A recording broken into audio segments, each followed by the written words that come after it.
The woman in your life who will do what she must do to comfort you and calm you down and let you rest now.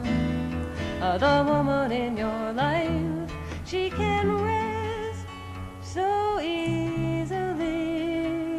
She knows everything you do because the woman in your life is you. The woman in your life. Hello everybody and welcome to Women's Spaces.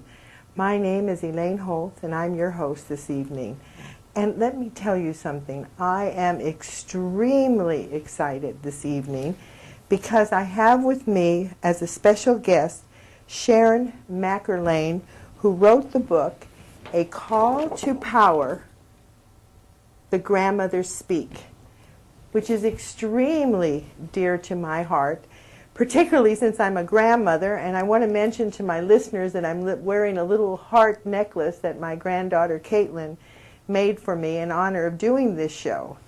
Now, Sharon and I met probably a little bit over a year ago, and how we met was over the internet. What happened is that I was looking and seeing that there was many women that were protesting and that were speaking out, and all of a sudden there was a call for the grandmothers. And I was thinking the grandmothers, and I talked to a friend of mine and they said, oh, the grandmothers are very powerful. During the Iroquois Confederation, it was actually the grandmothers who chose the chiefs, and it was also the grandmothers who decided to go to war or not. And I found that extremely interesting, so I Googled on the internet, and lo and behold, I met my dear friend Sharon. So Sharon, I want to welcome you to Women's Spaces, and I want to thank you so much for being here. Well, thank you, Elaine. I'm delighted to be here with you. Well, you know, the way I do the show is I usually start out by having the women just tell us a little bit about yourself, who you are, where you come from, how you got involved in the work, how, you know, a little bit about the book, whatever comes to mind. Well, I'm one of these people who's been on a spiritual quest her whole adult life, one thing and another, looking for the truth, meditating, studying, going to India, the whole business, just because I was determined that I was not going to waste my life and I wanted to know what it was all about. So as I was going about this, one day in 1996, I was walking the dog down by the beach. I live in Laguna Beach, Southern California, about 6 blocks from the beach, and my husband and I walk the dog every morning, but he was on a business trip, so it was just me. So I was walking the dog down there at the crack of dawn, and as I got down to where I turned to go along the edge of the cliff, I was surrounded by a group of old ladies, and they were of all sizes and shapes and colors, and they were wearing native costumes, and I was dumbfounded. You mean you were surrounded by a group of elder women? Yes. It was it like a vision, or did it feel real? It felt very real. I didn't know what it was. I'd never had a vision. I didn't know what was happening to me. I could see them, I could hear them, I could feel them around me, and my neighbors were waving to me and saying good morning, and I'm saying good morning, and the dog's pulling on the leash, and everything's happening at the same time, but I noticed that my neighbors were not seeing these old ladies. And then I noticed that I could see right through them. I was seeing the surf break through their clothes, and my heart started pounding like crazy. I got so scared. Did you feel crazy? I mean, did you feel like maybe you were losing it at the moment? Well, you know, that dawned on me. My mind laid that one on me. Oh, you're going crazy, but I felt good. I felt really happy, and they were happy to see me too, but I was scared. And then I realized, oh, this must be a vision. I've read about these things. All my life I'd read about visions and thought people who had visions were the luckiest people, and why couldn't anything like that ever happen to me? And then as soon as I'm having a vision, all I wanted them to do was just go away, leave me alone. Well, you know, you're in the right spot, because as I tell my listeners almost every show that I do, that I had the vision about women's spaces, you know, that women is the birther, that this is our life should be dedicated to children and taking care of the planet. Well, tell me a little bit more about this vision and what happened. First of all, you're absolutely right about the visions, and more people have them and will have them, and they will be less afraid. But finally, the grandmothers persisted, and they didn't go away when I wanted them to go away, and they waited for me to calm down, and I finally calmed down, and that's when they told me who they were. They said, "We are the great council of the grandmothers." And as soon as I heard that, I just got the chills, because the sound of their name fit the beauty and dignity that I was seeing before me, and I knew they spoke the truth. And as soon as I heard that, I started to calm down and open to them, because I knew this is the real thing. Can we just go back a little bit, because I know you have a background in psychology. So do you think that this might have played into it? And you know, it's also interesting, you know, that you're a woman psychologist. That must have been a great challenge for you in your life also. Actually, I'm a marriage and family therapist, and yes, it's a challenge, but it's very fulfilling work, and I'd done it for a long time, and I always did that in tandem with my spiritual pursuit. And so as I learned more about becoming more fully myself, I would teach classes, I would teach tools, and pass whatever I learned on to my clients too. So my practice and my spiritual pursuit became more and more integrated. But the grandmothers that was a quantum leap, even for me. I had no idea that anything like the Great Council of the Grandmothers really existed. Was there anything special going on in your life at that time that might have created something like that, or was it just a spontaneous thing? Funny that you should ask that. It took me a long time to realize that the grandmothers were a direct response to an intense prayer I'd been praying, but I didn't realize it. I had been to India maybe 6 weeks before the grandmothers came, and I'd had just a wonderful immersion in the kind of love of God and all that is, and I came home just feeling absolutely content and full, and felt like, I've reached the epitome of my life, this is wonderful. And then, in the middle of the night one night, over the years I've worked with this teacher from India, and he showed up in my dream, and he said, "What do you want?" And in the dream I said to him, "Well, I want God." And he said, "Mm-hmm. And what do you want besides God?" And I thought, "What?" And that threw me into a quandary, because I realized that what I really wanted in my life was to serve with everything I had, that I had always done, you know, a certain amount of service in my life, and it was all good, but I wasn't firing on all my pistons. I wasn't giving everything I had, and so I started to pray with this real intensity, give me something to do that uses everything I've got.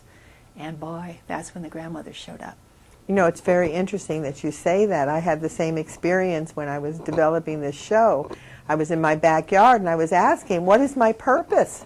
You know, show me my purpose, show me what to do. And suddenly a voice came to me and said, well, your purpose is as a woman, and to go out and teach other women about their own power and their own, like the theme song says, the woman in your life is you, you know, to bring that out, to teach other women about their own power. So I find that extremely interesting. All right, so you had this image on the beach, and did you go home after that? What happened after that? Well, before I got home, they gave me this experience. They said, we're going to give you something. In the meantime, I'm still waving to my neighbors, they're waving to me, and I'm living in this double reality, and I almost got the giggling fits because it was so funny to be able to do both those things at the same time.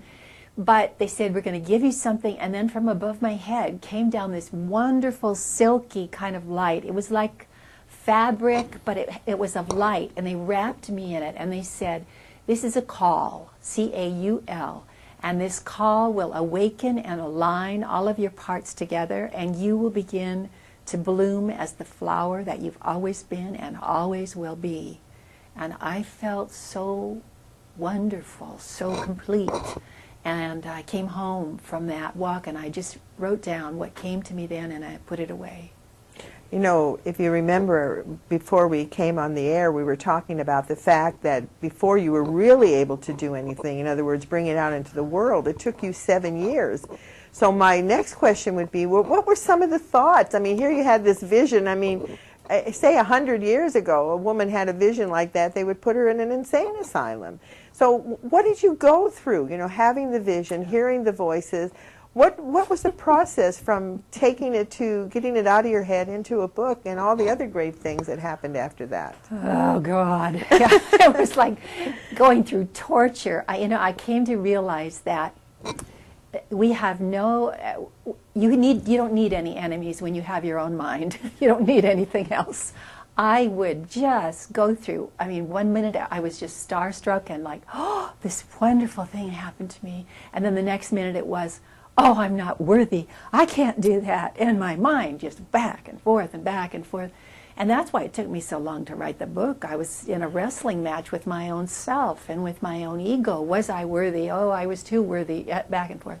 Till finally it got clear to me that, look, I would ask the grandmothers many times, grandmothers, why me? And they would only answer, why not you? And finally I got the picture. Okay, they came. Write what they told you and get it out there. And so finally I was able to do that. So who did you find out that these grandmothers were? Who are the grandmothers? And, you know, I want to show my listeners, I took this, there's an old Indian Native American proverb I want to show everybody on the screen. If you can see it now, when the wisdom of the grandmothers is heard, the world will heal. And that's a Native American slogan. And I find that very interesting that, you know, you would have the vision of being, you know, the grandmothers and myself having my vision when, you know, I'm a grandmother. And being a grandmother was very difficult for me because I equated it with being old, over the hill, and all the other stuff. So tell us, what were some of the challenges? How did you finally sit down and take the pen up and decide this is what you're going to bring this message to the rest of the world? I had those same fears. First of all, I don't want to be a grandmother. Good grief. I don't want to be old, you know, because old means losing power. In our yang-based culture, you know, loss of youth equals loss of power for a woman. So I had all of those images. I also was afraid I'd lose my private practice if people started learning that old Sharon over here is talking to the, you know, the grandmothers. Whoops, nobody's going to refer clients to me. I was afraid I would lose my old friends because the old friends that I'd had for many years were not on a spiritual path. And I'd always been a little out there, but now I was really getting out there.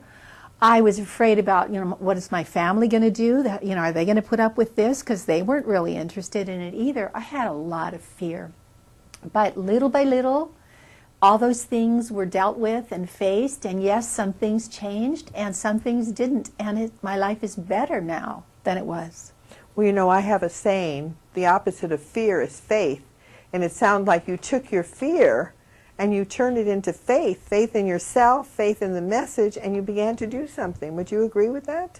Yes, I would. I couldn't do otherwise. It was, the grandmothers said, their message was so pure. They say that the world is in great crisis now, which is something anybody who is at all sensitive knows to be true. And they said that in order to stop this, you know, slide downhill, women must step up and step into their power. And it's not the kind of power you think it is, they said to me. They said it is not the power in order to dominate others. It's not power over people or power in order to have something. It is the fundamental nurturing, holding power that holds the earth steady. And they said, step into your power now. And I found that irresistible. Well, you know, it's interesting. You know, one of the things I try to encourage the women who are listening is to get involved, to take your power back, to do something for peace, to do something for the betterment of humanity, for the children.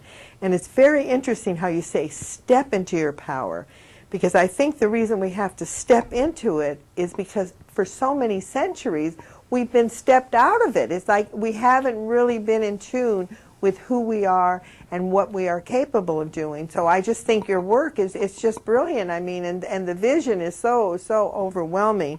You know, what was their, besides that, what was their message? How did you all of a sudden realize that you had to write this book? You had to move forward with that? First of all, they taught me a lot about what this power, I want to talk about this a little bit, okay, about what the power of the great feminine is. They said nobody on earth has an understanding of what this is, because for thousands of years, the energy of the masculine principle of energy, the energy of yang, has become more and more and more strident and more ascendant, while the energy of yin, the energy of the great feminine principle of energy, has become deficient and weak, till now we're teetering in a gross imbalance. And they said, this power that we're here to give you is not combative. It is not separative. It holds all life at the same time. And it will give you great joy. The thing that was so fabulous about this, and so hard for me to learn, was that this power of yin is basically effortless. There's no efforting in it. There's no work about it. It is so simple, but it's not easy for us because we live in such a yang framework. We think we have to do and go and fight, win all the time. This is different. They said to open to the energy of yin, simply call on us, call on the grandmothers, or call on any form of the divine you love. Do that first. Then whatever you do, we will support you. You know, it's interesting that you say that, because in the runes, I read the runes, and for my listeners, the runes are tiles. They don't express the future. They kind of tell you where you're at this moment, and that's spelled R-U-N-E-S for people who want to look at it. But one of the runes is called the spiritual warrior. Mm-hmm. And when they talk about the spiritual warrior, they don't talk about it as a combatant warrior, but as a warrior of the heart. And I think it's very interesting that we even use the word warrior, but in a way, when you start thinking about it, you know, we are warriors. We're coming forward. We're bringing forth the truth. And in a way, in this level, at this time, sometimes it does feel like we're in this battle. You know, like you say, the yin and the yang, and it's like there's a battle to move forward and to elevate ourselves as human beings. So just go ahead and continue what you were saying. The grandmothers say that because the energies of yin and yang are so out of balance right now, they said all life is suffering terribly from this loss of the energy of yin. Women suffer awfully, but men suffer even more. They said that women suffer feelings of impotence, like we're not enough. Oh, what can I do? I'm just a woman. I don't have any power. While men suffer feelings of emptiness, there's nothing there. And then when they feel so empty, like there's nobody home, nothing there, then they start acting out in tyrannical ways. And so we see all of these crimes on earth. Most of them are committed by the male gender. But the grandmothers say this is not the fault of anyone. This is because the two energies are so out of balance. It's almost like war is almost like a manifestation of our own self-hate, our own feelings of inadequacy, that somehow we have to make up for this emptiness that we're feeling. What kind of message did the grandmothers give you to be able to fulfill ourselves a little bit more? It's very simple, and I found it to be so for myself. It's so simple. It's basically allowing myself to open to this deep, fundamental holding energy of the great feminine, of the great mother, of the grandmothers. That is why the grandmothers came in this particular form at this time. We live in a primarily patriarchal society. Almost the entire world lives in a patriarchal society. And we have an understanding of God the Father, and we have an understanding of the energy of Yang, certainly. Everything is framed by it. But we have very little understanding or experience of the Great Mother and what that energy is and how it feels to live there. And I can tell you, it's just so peaceful and exciting at the same time. And the women and even the men who've been doing this work for a while have tremendous changes and miraculous events have occurred in their life because of this resurgence of this fundamental energy within them. Well, it's interesting you bring that up, because along with the book, along with writing the book and getting it published, did you have to self-publish it first, or did you find a publisher immediately? Oh, I wish. No, I could not find a publisher. Nobody was interested in publishing the book. The first thing I did was I went to one of those publishing on demand houses where I paid everything and then they'd do the paperwork and they published it. And I did that for a while, but now the new edition, which you held up, I finally became my own publishing company. At this point, I'm not even interested in finding a publisher, because this kind of book, it passes by word of mouth. It passes from heart to heart, from person to person. And that's fine with me. Well, you know something, that is so exciting what you just said. It's like you had the vision. You went through all the trials and tribulations around the vision, like, am I nuts? You know, all those negative voices. I know we all have them. Get to the point of writing the book, then wanting to publish it, and then saying, darn it, I'm going to do it myself. And it's almost like that writing faith in what the grandmother said was kind of motivating you and moving you. And that's why I think that when we get the concept of the opposite of fear is faith, and if we have faith in ourselves to take those steps, you know, and I'm sure a lot of people are saying, well, I couldn't do it. Well, how do you know you can't do it if you don't try? Well, another thing I know that's come out of the book is that you're starting, or you have began a what you call empowerment groups, and that you're traveling around the country and meeting different people. Can you talk a little bit about the empowerment groups? Yes, I'm here in the Bay Area right now because there is a grandmother's empowerment group in San Rafael, and there's another group of women who are coming over to this meeting we're going to have in 2 days because they want to start an empowerment group in Sacramento. And so these groups are springing up all over the country, and I can't even get to all the places, but there are numbers of women who are passing it on and helping others get started. The grandmothers, when I took that walk and they covered me with that silky kind of fabricish light, that call, that changed me and charged me. That is the empowerment, and that's what we pass on to other women. You know, I'm going to flash something on the screen here. Is this kind of look a little bit like the veil, because you're saying spreading the light, casting the net? Is that kind of the feeling that you got, or the look of what was surrounding you? That it's similar to that, as they say in Thailand, same but different, a little bit different. What you just showed is the net of light, which is a construct that the grandmothers have given us also. At these meetings, that's another thing we do. First, we pass the individual empowerment onto women and the cloak of comfort onto men, so that men can be held in this energy of yin and comforted and filled, because so many of them feel empty. And women can step into their power from the empowerment. Also at these meetings, we work with the great net of light. The grandmothers say that at this time, while the world is in such terrible shape and in such danger, and there's this awful imbalance of yin and yang, that there is a construct that they have given. It's called the net of light, which will hold the earth steady as these energies, these primal energies, shift. And we, at these meetings, plug into the net of light and amplify it. Oh, that's so beautiful when you start to think about it, you know, that you know, and I know that as we were talking, and I'm going to scroll at the end of the show, different ways that people can be in touch with you, can be in touch with the book, can get a copy of the book, and also start their own grandmother's group, which to me is just absolutely thrilling. I mean, I think once the grandmothers step through the plate, I think things are really going to change a lot.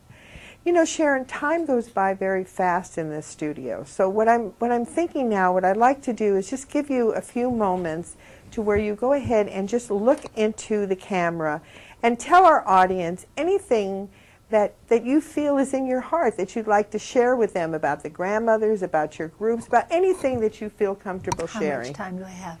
Well, just go ahead. I'll give you the signal. I'd like to say that this work has been one of the greatest things that's ever happened to me. Along with the birthing of my children and the meeting of my spiritual teacher, this has been the seminal event in my life.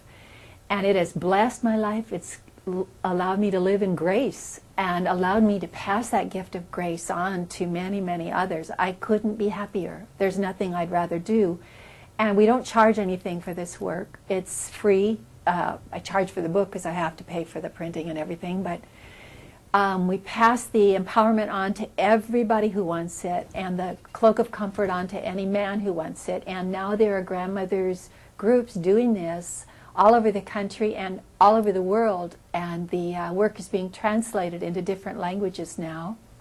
If you feel like this resonates to you, go to the website, www.grandmotherspeak.com, and take a look, and I will be glad to help you get started if that's something you want to do.